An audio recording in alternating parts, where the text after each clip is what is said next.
students from 8 Southern California colleges and universities came together at the University of California, Irvine to face off for the second annual Intercollegiate Computer Games Showcase. From an initial pool of more than 30 submissions, reviewers identified the top 10 who were each given 10 minutes to showcase their games and answer questions from a panel of judges that included internationally renowned developers from the makers of some of today's most popular video games. We look for creativity and originality. Is it, is this a new concept, or is this something I've seen 1,000 times before? And then ultimately I look whether they can execute it. Does the team seem like there's someone that can take these kind of rough concepts and take them through to completion? Thank you all for having us as some of the finalists for IEEE GameSig. It's an honor to be here. Thanks for having us. We are the Rough Team. We're Gravity Shift, and it's a puzzle platformer type situation. And you solve puzzles, basically. Well, when I'm judging a contest, I really look at, is it a whole package? Because ultimately that's what a game is. It's a whole package that someone's going to go buy and they want to enjoy. So it needs to have the whole thing. It needs to have gameplay and art and audio and design and levels and all those things. And so when a game has that, that's really what kind of puts it up in my expectation for it. We're very pleased to have you all for the second annual IEEE GameSig Intercollegiate Game Showcase. And I'm sure you'll see 10 really wonderful games over the next 2.5 hours. The first game is called Bliss. So the game is about a man who deals with the troubles in his life in a very abstract and philosophical way. For student developers, the showcase presents a huge opportunity to get noticed and to see how their work compares to others looking to get into this dynamic multi-billion-dollar field. I'm here with Team Astro guys, and this is our game Momentous. That's mostly the whole game is collecting resources, then bringing them back to the planet. But that's more complicated than it seems. And with the rise of the touchscreen device, players' fingers have become swords that can cut fruit. They've become really irritated birds, and all sorts of other things. With lightning that you pull from the sky, you can actually activate switches and levers that are on the ground. So you'll see that the engineer gave it to our background artist, and our background artist rendered over it.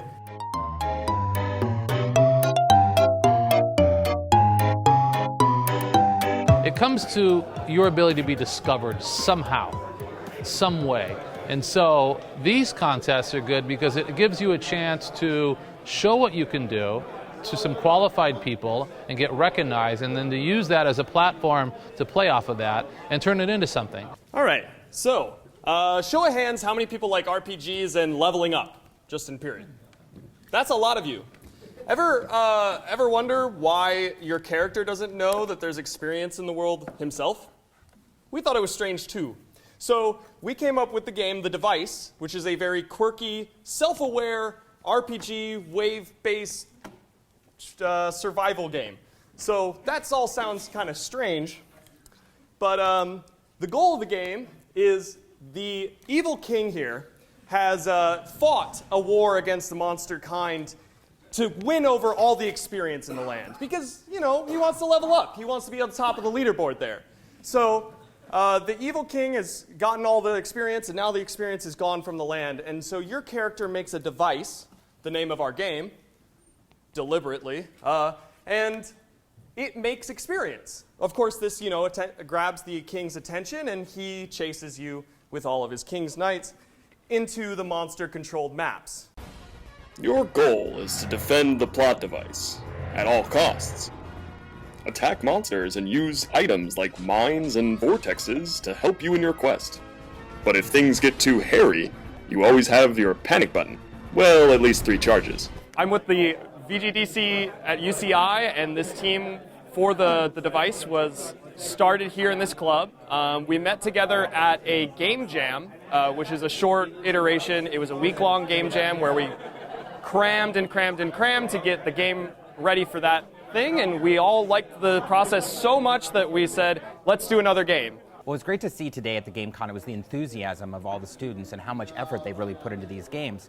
And, I can really see that a lot of these games that they've made, with a few more months and more time and things like that, and especially because of their enthusiasm, are going to be great games that people are going to love to play. Last year's winning teams have already gone on to successful Kickstarter campaigns to help take their games to the next level. The biggest thing that happened for us last year is after we graduated from Chapman, we founded our business, a game and app studio, and from that we got Kickstarter funding. It was a lot of work. We put in a lot of prep time. We put in a lot of work into our video and making sure we had a great prototype before we launched the Kickstarter. But yeah, so over the course of the month, we had about 303 backers, and we raised just over $20,000. We have a website that you can go to. Well, the GameSig has a website. I assume you found it, gamesig.org. Or you can join the IEEE. We have a website for the Orange County IEEE that you can go to. It is IEEE-OC.org. I tried to make it easy for you to remember. IEEE-OC.org. There were a range of awards at this year's event, including Best Space-Themed Game, which went to Team Astro Guys from UC Irvine and Brea Olinda High School for Momentous. The most realistic space game that I've seen in a while goes to Momentous.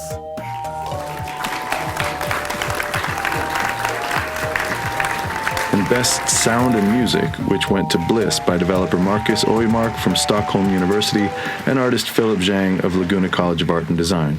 Top honors were awarded to Jose Siqueiros and Jerome Ward of Westwood College for Dark Edge Night for third place, Team Astro Guys with Momentous for second place, and first place went to The Device by a team from UC Irvine, Irvine Valley College, and Orange Coast College. We have fantastic chemistry in our group, and we would meet together. It was hard to get people working on the project because, we just would go on with ideas and we just loved each other's company. Everyone, would rely on each other. We had programmers working with artists and artists working with writers, and everybody just really contributed all the ideas possible to this game. So. About 10 years ago, it was the dark ages for being a developer. There wasn't a lot of opportunity.